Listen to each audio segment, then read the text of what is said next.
I will turn it over to our first person who will render testimonial, Johanne Bélanger. I believe we have a few slides that will accompany her presentation. So Johanne is a psychologist, and she erred like for 13, 14 years. She received a diagnosis that is not very specific and accurate. Recently, she will describe her journey, and she will lead the workshop this afternoon on how to manage this diagnostic errancy. So I'll leave it over to you, Johanne. Thank you. Thank you, Gail. Hello, everyone. Thank you to the people in charge of this day. And thank you to allow me to speak to you. I'm very happy to be with you. And I want to share with you the story of a long diagnostic errancy that lasted 14 years. I hope that my story will reach you in some way in terms of your suffering, your powerlessness, your isolation, and perhaps even your despair and discouragement while awaiting a diagnosis for yourself or a loved one. I feel like saying how impacted and touched I am by everything I've heard, and to what extent I hear the suffering of all those awaiting a diagnosis that they must live with. For myself, this diagnosis, even if I've received it, is far non-specific. I get the impression that I got only half a diagnosis, or based on what I heard earlier, an ambiguous diagnosis. In fact, after navigating for years in the meanders of diagnostic errancy, last January, I received one of leukodystrophy of unknown origin. What is leukodystrophy? Sometimes I wonder, what does that do for a living, really? Well, there exist several types of leukodystrophies, and many, such as mine, of unknown origin, when the science does not allow us to identify the origin or to identify genetic anomalies that might cause it. It's a disease that destroys nerve myelin, those of the brain and the spinal column or the bone marrow. And I understand that the brain will deteriorate gradually and all functions of the body will be involved. Leukodystrophy is incurable and fatal. Although I appear to be serene while speaking to you, I must confess that I'm shaken, I'm worried. Sometimes I fear the future and gradual limitations, because even if I am a psychologist, I'm like you, human, and at times vulnerable. And these fears have followed me, accompanied me during this errancy while I was in the fog of a disease that was unknown to me, and over time that manifested itself more and more. So I also imagine it's pretty much the same for you as well, to feel like you're in the fog and the multiplicity of symptoms you might experience as well. Currently, I'm grappling with balance issues, neuropathic pain in the lower limbs, loss of muscular endurance, both in the legs as in the arms. I also feel stiffness, rigidity, spasms in my muscles, tremor, and recurrent and inflicting fatigue. I'm listing all of my symptoms to further report my journey. I do not know exactly at which point it has started. In fact, already as a child, I had health issues. Therefore, at a very early age, I was hospitalized because of purpura, which is a disease that led the tiny blood vessels to sort of burst in my legs. And the pediatrician would claim that it could also damage my kidneys. Afterwards, I started walking only at age 18 months. And at age 5 years old, I was told deep deafness in my left ear. If I place both earbuds, it's simply to make sure that the microphone is well positioned, but I cannot hear anything at all in my left ear.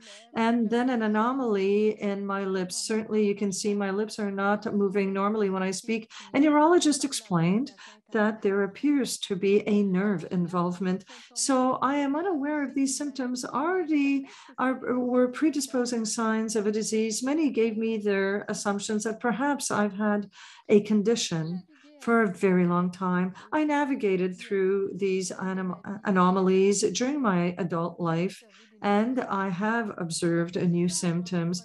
10 years before my first medical consult that led to the diagnosis of leukodystrophy, I had neurological symptoms that appeared to be odd.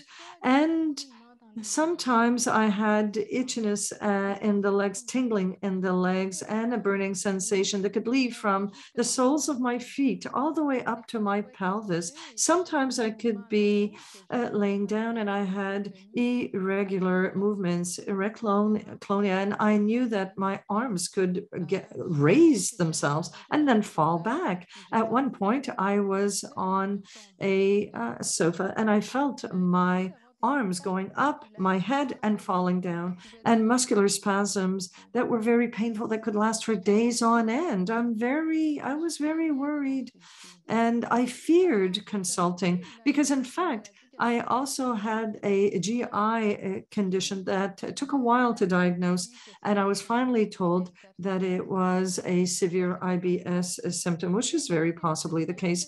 And some physicians had led me understand, and this will probably ring a bell for you, that it was just nervousness. So it's not very enjoyable to hear this. So I feared to be confronted with this story again and to be told it's all your nerves, man, it's all about nervousness, or it's in your head. In 2007, at 46 years of age, I also noticed that I felt numbness that would come back periodically in an arm.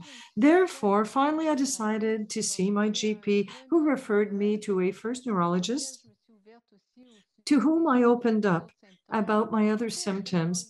And after examining me, he referred me to a second neurologist, and that was the start, right?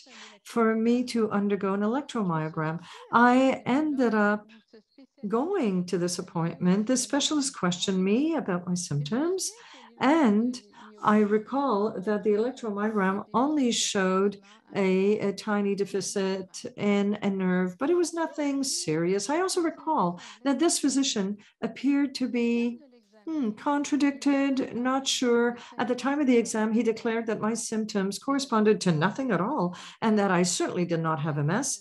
And in short, that I was in some way causing him to waste his time. I went because this exam had been requisitioned. I didn't ask for anything. I was just seeking to understand. And I left there really hurt and humiliated.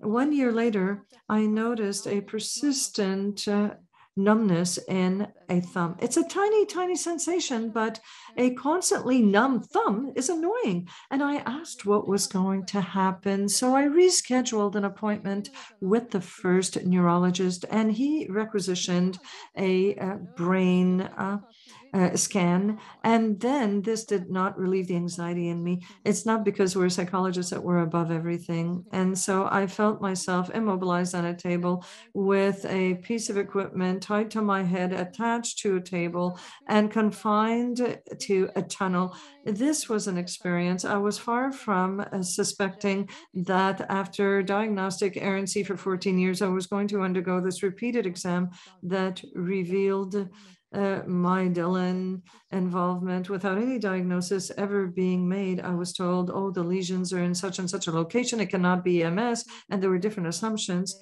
but nobody suspected what this could be. And I'm saying this as well because through errancy, we can review and repeat tests and over again, and it can be trying to repeat these tests very frequently. I was referred to a third neurologist. The first said he couldn't manage me. The second one said he couldn't manage me. And the first one thought I was perhaps a little challenging and difficult, referred me to a third neurologist. I will summarize that my journey, because over time I consulted 7 neurologists by being referred from one specialist to another. Now, aside from the MRIs, I underwent another electromyogram, a spinal tap, and even a neuropsychological assessment. In the absence of medication, I spent out of pocket thousands of dollars in healthcare, kinesiology, massage therapy to try to relieve my pain. I'm not saying these things did not help, but there was a cost to this because I was not under medication. I was seeking solutions to see what I could do. And over time, of course, my dominating hand started trembling. I had a hard time, more and more so, to write, and my lack of balance also was increasing. One of the neurologists that I met thought that I perhaps presented with Parkinson's disease, but the demyelinizing lesions were of concern. And finally, in the fall of 2018, when referring to 27 Tamika to 2018, a neurologist had been following me for a few years, in fact, for several years, and who retired and referred me to a colleague specialized in movement disorders, among which Parkinson's disease. So now I had to wait to see him in 2019. I met with him. He too thought that I possibly presented with PD. He was wondering if this diagnosis was accurate.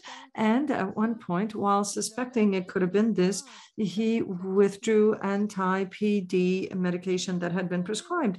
I ended up grappling with tremors, intense, severe muscle pains, because oddly enough, leukodystrophy can induce PD symptoms, and I was responding to some of the anti-PD drugs prescribed.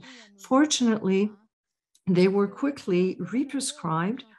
And this neuro had the kindness to say, I'm really, really sorry for what I have to say, and that these were withdrawn. And I'm very, very sorry. And that really touched me. And this neurologist decided to explain my case to a multidisciplinary team. So during the next appointment, he informed me of this. I can't tell you how touched I was to hear these words, to know that somebody had spent some time to take the time to rule on a diagnosis. It also gave me the hope of obtaining the services that would also meet my condition, to help me travel through all of this. And on that day, I left with greater hope, far greater hope. And I wish the same for each and every single one of you. Afterwards, everything followed suit. Not that I wasn't confronted with other waiting expectations to see the specialists and undergo neurogenetic testing. As I said earlier, it was finally in last July in 2021, during a telephone consult with the neurogeneticist that I met the month earlier, that I found out that I had leukodystrophy of unknown origin. Considering the unknown origin of the disease, the mystery wasn't completely resolved. I nonetheless understood that in a way we were at the end of the road, at the end of an endless diagnostic errancy that had been very challenging and painful. I felt relief inside of me.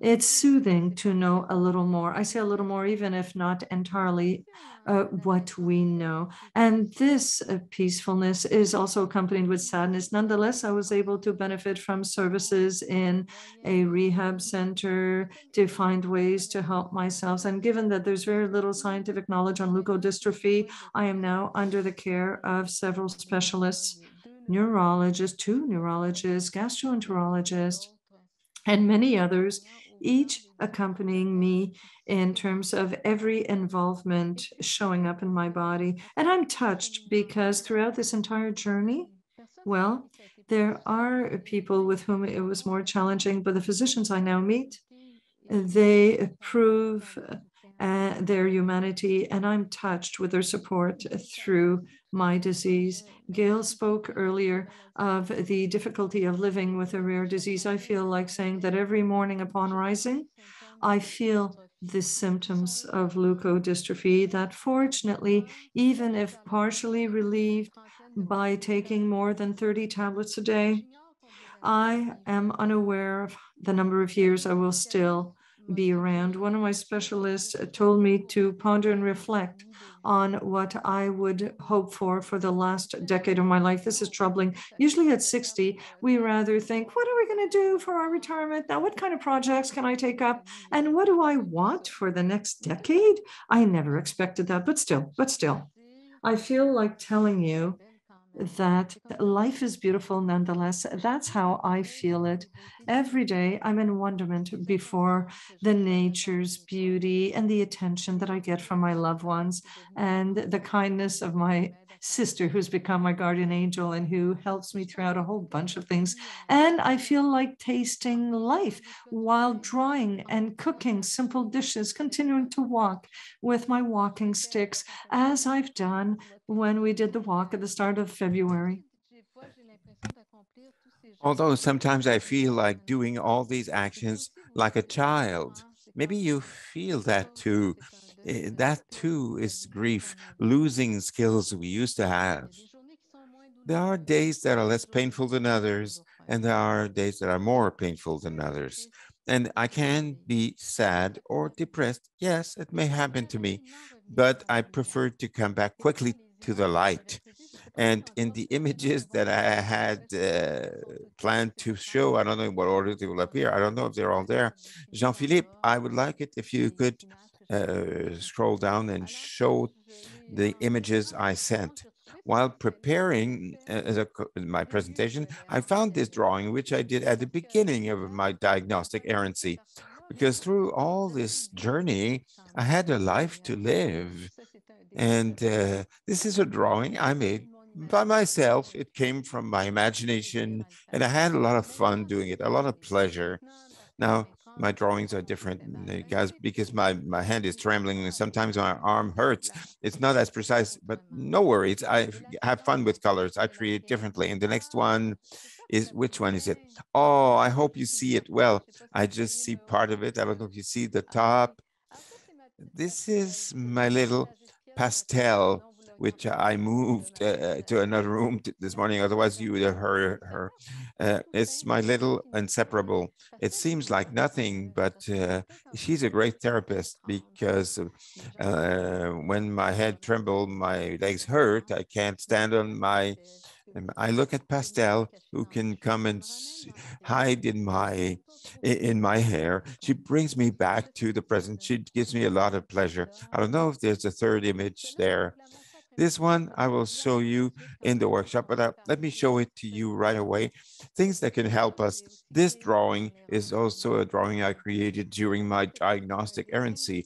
And to me, it was a bit therapeutic for me. It represented more what I was going through. It represented the unknown, the desert, somehow, something that is a landscape that is a bit desertic. It did me a lot of good to draw and to create during that period of waiting. And there's another one, right, Jean-Philippe? Uh, that's what I'm also going to see this afternoon. But there was a thought I wanted to read, but I will read it again this afternoon. I don't have it with me now. For me, light is important through the disease. And I took that picture while I was walking in the sector of Hanse, close to the Rivière des Prairies in Montreal. I like the reflection of the light in the water. I love animals, and nature brings me a lot of happiness. And there's part of this, and the little rays of light on the water, saying Aristotle said at the bottom of a well or a hole, we sometimes see the stars and their shining reflections on the water. I had noted this when I was a teen. These little reflections on the water are just like little stars. And little stars are also all the people we can meet through the disease and even through the diagnostic errancy period, because there are people who are there who bring us nice things, a bit like my meetings with you today, my meeting with you, Gail, and my encounter with other people over the last month. So that's what I felt like telling you. And in closing, I wanted to wish that you will come to a diagnosis so that your suffering and that of your loved ones will come to an end, and so that you will get care appropriate for your state. I wish you with all my heart, and thank you for listening to my narrative. And I wish the best of life for each and every one of you. Thank you, Johanne, for this great testimonial. And we are going to listen to you again this afternoon during your workshop. You could present your pictures again, and more than anything else, you will help people who need it to find ways of getting through this diagnostic errancy, just like you did. Thank you.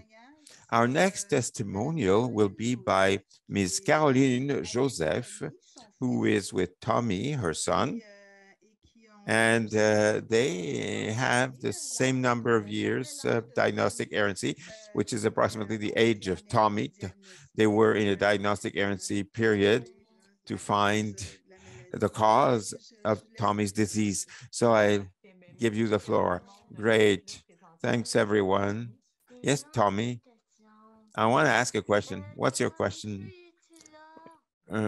Mathieu, is Mathieu there? Okay, we'll ask this at the end, all right?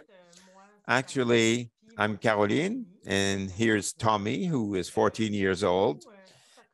For us, everything started very slowly when Tommy was 4 months old and could not hold his head straight. And he also had difficulty feeding himself. And it's at the age of 18 months that the investigations really started for Tommy, when I was proposed to do a hospitalization, an investigative hospitalization period, to have access to more specialists quickly, and so as to have more tests, since they couldn't find what his disease was. And that's when I learned that he had a rare genetic disease. He had clinical signs that already demonstrated to the physicians. They were already aware that we were talking about a rare disease. Of course, from there, my life started to be in an upheaval. That's where I understood that it's not a developmental delay, but a disease that Tommy had. It was a bit difficult to absorb all of that. And then our journey was really, really long and very difficult. There were a lot of investigations and follow-ups for Tommy, hundreds of appointments we had. We met some 20 specialists. It was a lot of tests, and it was difficult for Tommy. He had a lumbar puncture, muscle biopsies, nerve biopsies, MRIs. We did a lot of investigations. So our life was paralyzed, really. And after that, the new conditions continued to appear all the time. There was no end to it. Each time a new condition appeared, we had to have a new follow-up with a new specialist. So the list increased very quickly, the list of specialists we had to consult. What I can say is that the last 13 years, I didn't see them go by. I was extremely busy. And now, today, I look at what happened in the last 13 years, and I feel like it went by very quickly. For us, it was like a race with appointments of all kinds. And through that race, there was a lot of hope and despair, because there were times that were more difficult, like when I was announced that one of his conditions had progressed. This is something that was very difficult, because I was always living with the hope that the disease was not degenerative. Having no diagnosis, this is something that kept me alive and helped me go through. Since the physicians' opinions were different, I could choose what hypothesis I preferred, so to speak, to keep hope and cling to hope as long as possible. Of course, when we were confronted with that type of reality, I had to learn to survive more than just living. I was just surviving. My life was on pause in the last 13 years. I really didn't see any of it. I was too busy. And there were times also where Tommy was not doing so well. Sometimes he was hospitalized and all that. So that was more difficult to me. Or when there was not so good news, just like when I was announced that we thought that he had an undetermined origin leukodystrophy. So of course that disrupted the hope I had, because I had the hope that it was not degenerative. And suddenly I fell into another world where it was much more severe. So that's it. What is to be remembered is that without a diagnosis, there's a certain hope. We may think it's not that severe, but reality catches up with us at times, and it's more difficult to manage. Medically speaking, I can say that we were well surrounded. Really, we had excellent physicians who were listening to us. They did a lot for Tommy. There's even a physician who sent a genetic analysis elsewhere to the Netherlands so as to investigate a syndrome, the Cockayne syndrome. Tommy had the phenotype of this syndrome, but the genetic tests were negative. So we sent a DNA sample to a specialized researcher on that disease so that he would push further the investigations, because Tommy's case resembled a lot that. And finally, is that specialized researcher specialized in the cocaine syndrome in Netherlands who discovered the mutation for the MORC2 gene in Tommy, MORC2. That was for Tommy in 2017, the first time they identified the gene, MORC2. It was something, but it was not a diagnosis. We didn't have our answer. And then at that time, I didn't know what was the gene that had been discovered in the Netherlands. I was still not aware and or informed of that because it was not a diagnosis. So I was told that we have to reach out to another researcher on the MORC2 gene, and that other researcher was in England. That was in 2017. And several years elapsed after that. Several years went by, and the searchers was, in the meantime, was unreachable. So it took 4 years really before we could get a hold of him. I'll come back to this. Wait a minute, Tommy. And despite everything that the doctors did, I felt abandoned at one point. Why? Well, I had the feeling that the doctors had done everything they could. So when we see that everything was done, and we have the feeling that the file is kind of forgotten on a shelf, we get the feeling that there's nothing more that can be done. When I saw that, I decided to prepare a plan B. My plan B was to find a researcher elsewhere. So I searched and searched, but when you don't have a diagnosis, finding a researcher is not easy. Which researcher, which disease? So I focused mainly on genetic analyses. So I was doing research. I told myself there's probably a different analysis protocol that could give us an opportunity to find something else for Tommy and all that. So by doing all my research, I was able to realize that there were a lot more resources elsewhere than here. I'm talking about specialized centers for rare diseases. This is something that is better known in Europe. I was looking mostly in Europe. It seems to be better known in Europe than here. Here we have good physicians, but for rare diseases, there's not really anything that has been put in place to help us. So we're like in the mainstream system with everybody else, but we have more complex cases. So what steps did I take? I did a file summary by myself to make sure that no detail would be forgotten, because the file was so big that as I was preparing to get in touch with other researchers, I had to get the most important information and put it in a summary. It looks like nothing, but doing a file summary for Tommy took me a good 3 months, 3 months of hard work, because I really used all the archives I had. I noted everything. I really invested a lot of time in preparing this summary. I was telling myself that with all the conditions that Tommy had, it was impossible. We couldn't find his disease. There were so many apparent signs and symptoms. It seemed incredible to me. So I said to myself that probably with a different analysis protocol, there would certainly be a way at least to try to find a result. I couldn't give up. I really had to go all the way into all the possibilities. Whatever happened, I had to go to the end of it to really say there's nothing more to be done. But at that time, I hadn't had the feeling that I had been to the bottom of the file. The management of the situation as a whole is a very heavy burden, because in addition to all of that, the research and all that, but throughout all of that, I had to take care of Tommy's care, because he needs care, he needs help for a lot of things, and I had to take care of his numerous follow-ups, and I had to follow the file with all the people I had to meet. It was easier when I arrived and I brought the information with me. I was like the person in charge of the file at that point. And for the diagnosis, actually, it's in July 2020 that I finally learned what was the gene that had been identified in the Netherlands. That was really something for me to learn that. The name of this was MORC. That was the name of the gene.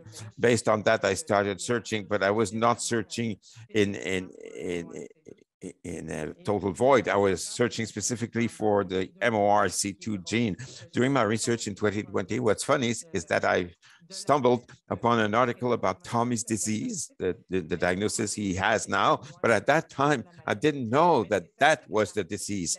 But of course, I had seen that paper and I had looked at it and it wasn't my possibilities. I said, maybe it could be that, but it's not easy to understand scientific articles. We tried, but I'm not a scientist. And how did I finally get my answer? Well, actually, in April 2021, the British researcher who was not answering, who was not giving any answers to the physicians, I suppose he is very busy. We'd been waiting for 4 years for an answer. I decided to contact him by myself, and I waited until I had my video, the video that Tommy and I did for a campaign on rare diseases. It's a short video which illustrates a bit our reality. Of course, it's very short, but I said to myself, I have kind of a feeling that he will have a better grasp of our reality. If I send this video, it will give me one more chance for him to respond so that he will notice us. Finally, that was a good thing because I did that because I attracted his attention. And he responded to me with very, very precise explanations about my son's mutation on the MORC2 gene. He gave me good explanations. And then he contacted our doctor in Montreal, the one who had sent the sample, to tell her that. And then she contacted me to tell me, now we have a diagnostic with a certainty of 98%. That was really, really very unexpected, especially during the pandemic. When the pandemic happened, I said to myself, oh, forget it. Just a minute, Tommy. Already I was starting to lose hope. Now I said, it's for sure that we're far from getting to the end of it. I don't think we will find it. And finally, we had to redo the tests here to confirm 100%. The official diagnosis was confirmed last November 25th. That's when it really became official in November 2021. And then to conclude somewhat, because I think Tommy wants to speak too, now that we have a diagnosis, it's nice, it's fun, we're happy, but at the same time, it's just a start. Our story is not over. It's not over yet. It's just the beginning, because now we start from scratch. Normally, when you have a disease, you have a diagnosis, and then you take steps to get care, help, and treatment for the disease. And we're starting from scratch now. Although it's been years and years that we've been waiting, we have to start and reset the dial. What could help me now for the moment would be able to join a research project for the MORC2 gene. That would be the best gift I could get, being in touch with a resource person to be able to learn more about Tommy's disease, because right now I don't have a lot of information. Mom, thank you, Caroline. Thank you, Caroline. And thank you for the information. And thank you for putting us in touch with the research group. Gail. Hi, Tommy. Tommy, do you want to say a word? Is Matthew there? Who do you want to talk to? Luke? He's Dr. Michaud. He's asking if Dr. Michaud is there because Tommy likes Dr. Michaud very much. Oh, Dr. Michaud. Dr. Michaud was in some of our activities. He must be pretty busy. I'm not sure he's here today. And in any case, Tommy, you'll see him soon. We have an appointment with him. I like Dr. Michaud. I like Dr. Michaud. Do you have something to say? Yes, I have nothing to say. I want to say that I have many good doctors and I like them a lot. Well, that's so much the better. That was very important. I love them. I love them. And since you have a special case, your mom will continue to work for you. Oh, yes.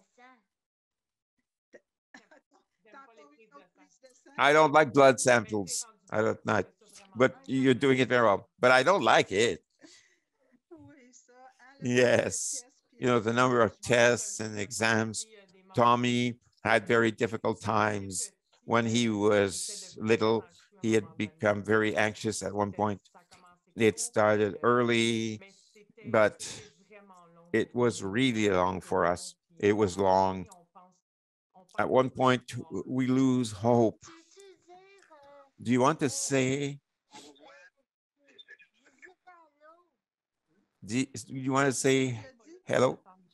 What did he say? You want to say hello? Can you say hello to Dr. Michaud? If I communicate with him, if I speak to him, or if I write to him, I'll say hello from you. Okay? Okay. I'll say hello to Dr. Michaud. So thank you very much, Caroline and Tommy. And little news now, Caroline went to Salut Bonjour this morning, the morning talk show. I haven't seen the interview. I saw it, Gail, finally, and it's on the Facebook page of Salut Bonjour. Okay, we will share this too. You shared it on your Facebook page. Okay, yes, I did. Thank you very much. Bye-bye. Bye, Tommy. We were supposed to take a break at this point.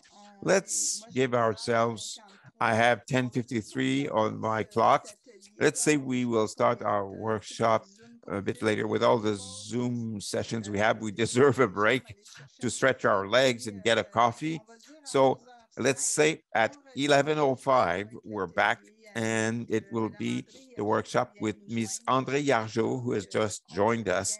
So we're back with the workshop at 11:05, 5 past 11.